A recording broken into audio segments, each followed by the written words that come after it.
Good morning, everyone. So today I thought I'd mention about circles.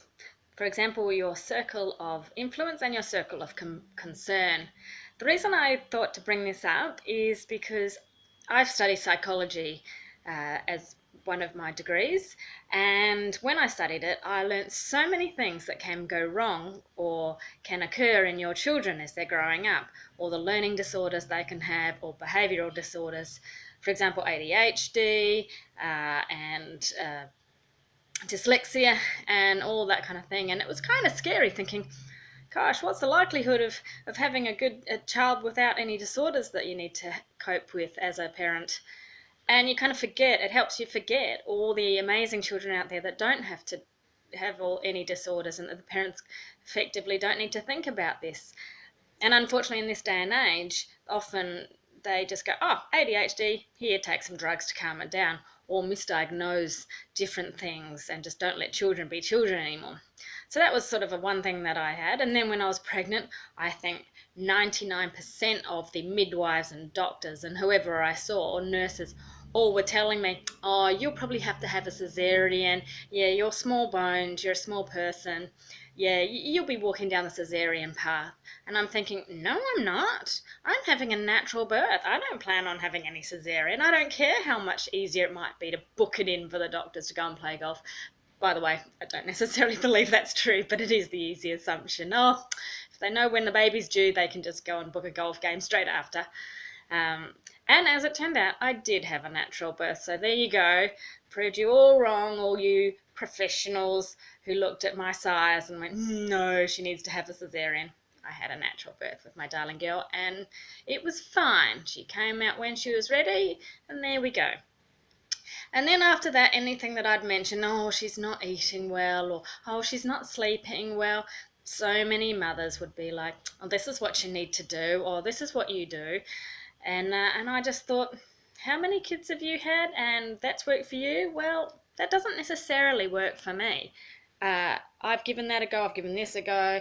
Thanks for your advice, as well-intentioned as it may be, but I don't feel that you're coming from any area of expertise, and having heard a whole bunch of professionals give me the wrong information, I think I'll just keep seeking information elsewhere and doing the very best I can. And so generally now, when I meet parents that are going to be parents, I should say, pregnant women for their firstborns, or even for their second and third, or whatever, my advice is you're going to get lots of advice and lots of well-intentioned people telling you what you need to be doing.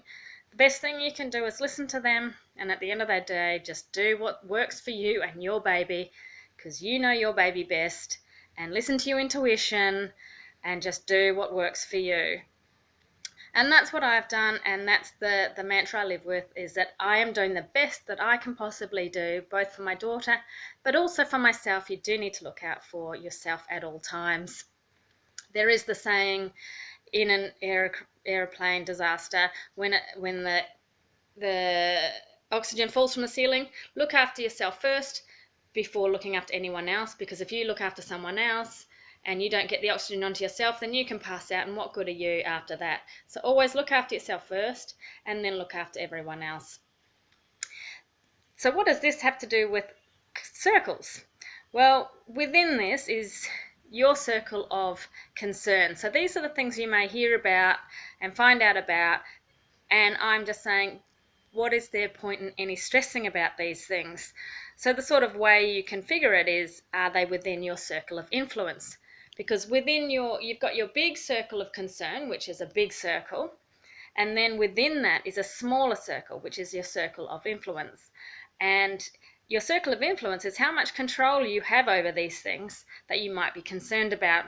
For example, if your child has ADHD, there's only so much that you can do about that, so there's no point in stressing about it.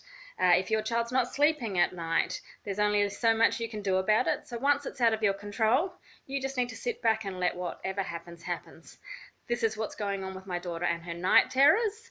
I can only do the best that I can do for her at the time, and after that, I am just going to let it ride its course. I can't do anything more. I'm doing the best I can, but there's nothing further I can do So I just have to let it ride and just not stress out about it.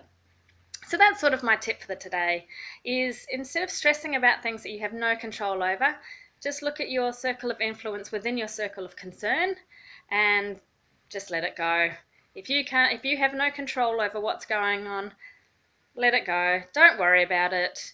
Just sit back and let it ride its course, and that way you won't have excess stress that you will be ultimately adding to the equation for you and your child. So yeah, hopefully that helps you. If you do have any difficulties with that or need any help, you are welcome to send me a message or get in contact, and I can do my best. But at the end of the day, all I'm doing is giving you advice that you can take or leave. As long as you're doing the best that you can for yourself and your child, that's the best that you can hope for. Okay, well, have a lovely day, everyone, and I hope to chat to you again tomorrow. Bye.